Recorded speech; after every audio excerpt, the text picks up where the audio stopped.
खान्देश शिक्षण मंडळ संचालित प्रताप महाविद्यालयातील 26 शिक्षकांची मान्यता रद्द न करता त्यांना जैसे थे असल्याचे आदेश न्यायालयाने दिल्याप्रकरणी या संदर्भात शिक्षकांनी पत्रकार परिषद आयोजित केली होती।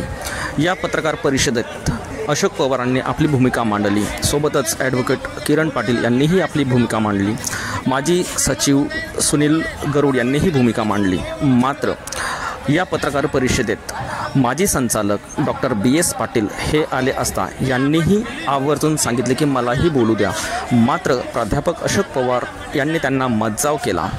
या मज्जावाचा राग येत डॉक्टर BS पाटीलही बोलले की मला का बोलू देत नाही। या अशातच त्यांच्या दोघांमध्ये खडाजंगी झाली। पाहूया सविस्तर वृत्त।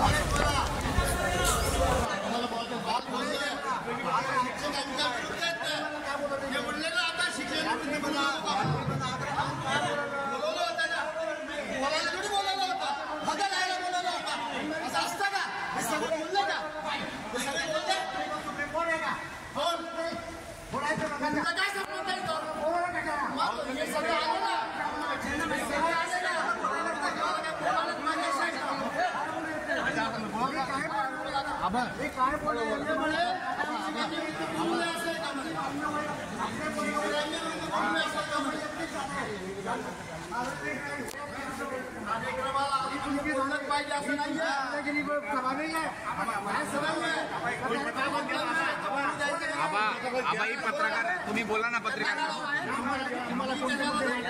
त्यांना बोलू द्या ना।